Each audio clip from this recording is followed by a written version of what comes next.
prayer and devotion to God the whole time you were there. When was the last time that you attended a banquet like that? Many of us had the privilege of attending the banquet in honor of Mr. Joyner's 90th birthday. And yes, it was a banquet. Yvonne called it a birthday celebration, but it was a banquet. We were there, we had fellowship, we talked, we laughed, we enjoyed ourselves, and had a good time.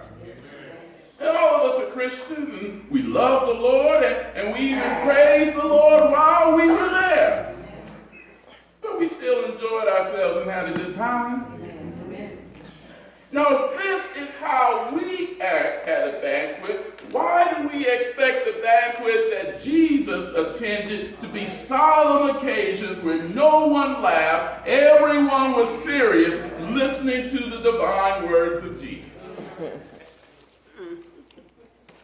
Does that really sound like a banquet? The banquets that I attend, we tend to get a little loud. And even at Mrs. Joyner's banquet, we didn't keep our voices down.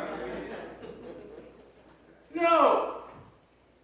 Solemn occasions are not like a banquet.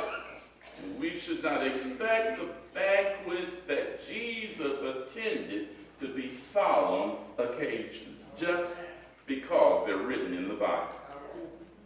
The banquet in our passage this morning is anything but a solemn occasion. In fact, Jesus is actually telling jokes at this banquet. I believe it was Elton Trueblood who first identified what he referred to as the humorous passage in the Gospels. According to Trueblood, Jesus' demeanor was shocking to the religious leaders of his day. Trueblood says that the fact that Jesus went with the enjoyable crowd, including what the New English Bible called many bad characters, was extremely shocking to the religious leaders of his day. They questioned whether there could be any depth to his teachings if he failed to see how unworthy these laughing people were. But it was just this type of attitude which kept the religious leaders from connecting with the people.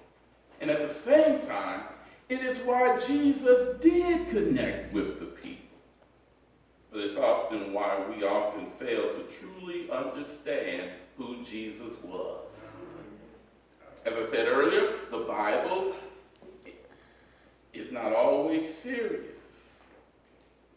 Jesus was neither being serious or solemn, and when he spoke, he wasn't always imparting divine wisdom. The Bible says that Jesus was human like we are.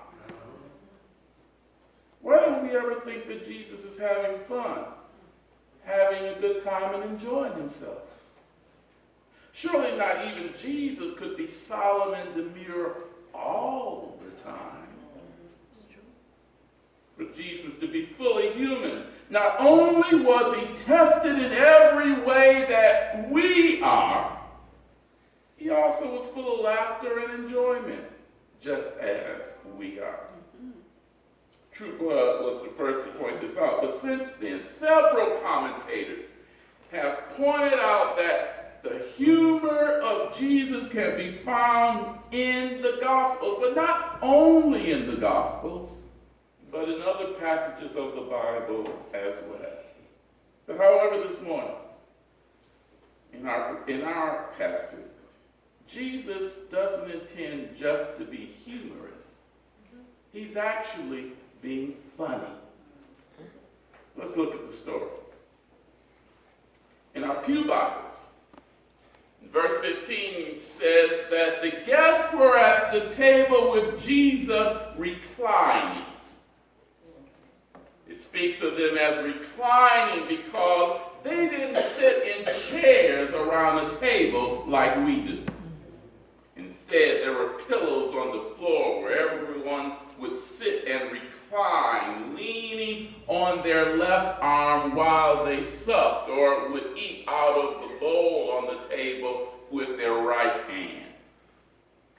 Reclining is a very relaxed position, and with everyone reclining, they were free to converse with each other and enjoy the fellowship. And in the midst of this fellowship, Jesus starts telling jokes. Now, you wouldn't think of Jesus as a comedian, but in a certain sense he was. He was telling jokes. Now, they say if you have to explain the joke, it's really not funny.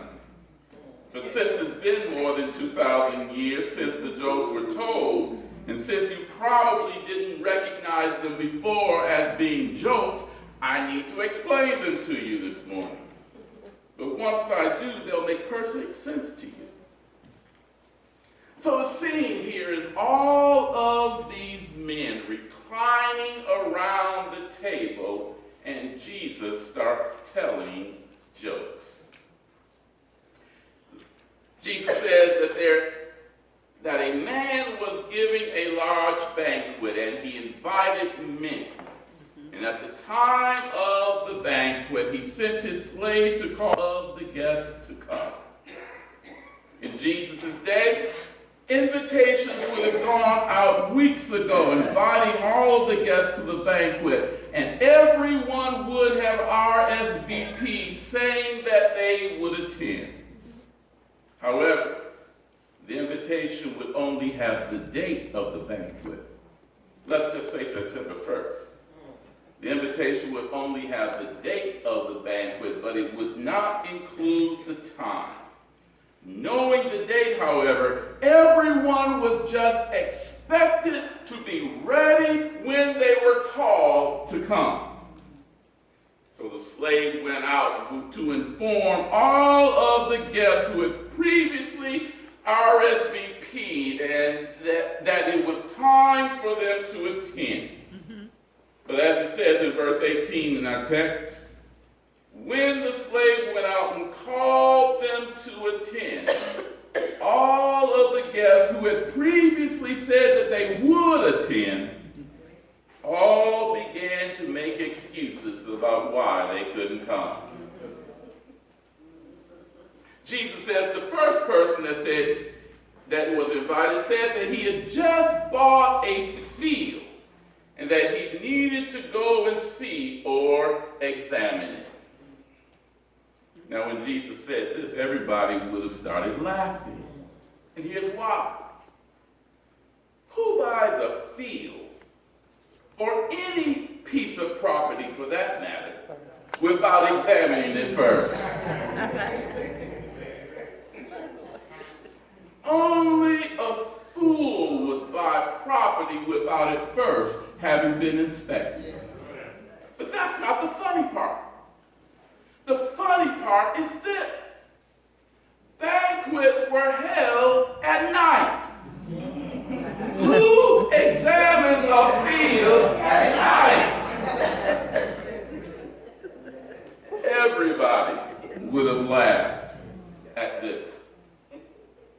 The second person said that he had just bought 5 yoke of oxen and needed to try them out. Now, the average person in that day did not own 1 ox, let alone 5 yokes. An ox was a very expensive animal.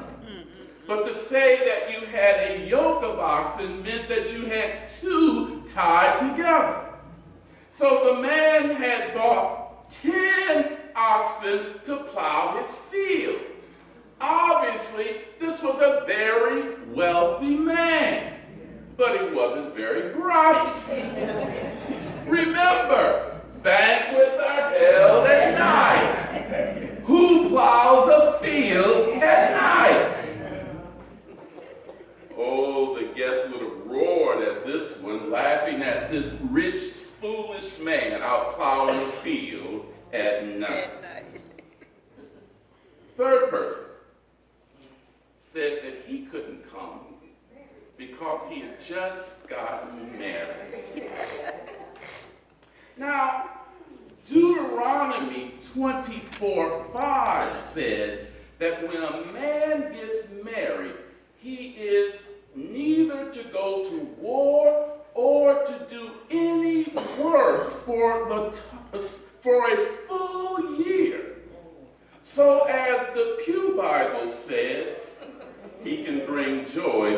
wife. Now think of that as a euphemism. And I won't say any more about that because children are here. But just think about that. He had to bring joy to his wife. Now, this is a man joke. There's nothing but men in the room. And I can just picture Jesus nudging the guy next to him saying he had to bring joy to his wife. Here's a new image for you. Jesus told man jokes. And it's not just any man joke, it's a joke about that euphemism. Now, with all of the laughter and comedy, Jesus had a point in telling these jokes. Following the levity and the comedy of the jokes, Jesus now breaks all of the laughter and hits them with a serious point. In verse 21, the slave returns and tells the master that all of the guests have given excuses. Now remember, they had all previously RSVP'd saying that they would attend, but when the time came to come to the banquet, they all had excuses as to why they couldn't come. The master responded with anger that they had all declined to come. And wouldn't you be angry? Everyone had RSVP'd, so you had gotten your head count. You had made sure that there would be plenty of food. And in those days, the host had to also provide plenty of wine to keep everyone happy for the evening. So think of the expense of all of that. And then at the last minute, all of the guests say that they can't come? Yes, I'd be very angry. The master responded in anger, and he told his slave to go back into the streets and to bring the poor, the maimed, the blind, and the lame. And if those who had been invited to refuse to come, his banquet would still be filled. So go out into the streets. And when there's still room enough, then go out into the countryside and bring in all that you find so that the table would be full. The invitation to the banquet is the invitation that God extends to come and to share in God's grace. And there can be no greater priority than the invitation of God to come. Now, the excuses that the guests gave, and I'm sure they thought that they were legitimate excuses, but those were lame excuses. And they were so lame, everybody laughed at them. But to have excuses when God extends an invitation to come is to say and to show that we have a priority that is more important to us than God's invitation. You know, I keep coming back to this question of the priorities in our lives and what we place before God. I'm not going to dwell on that point today because we've talked about it before, but we can find excuses not to accept God's invitation. God invites us every day to come and to spend time with God.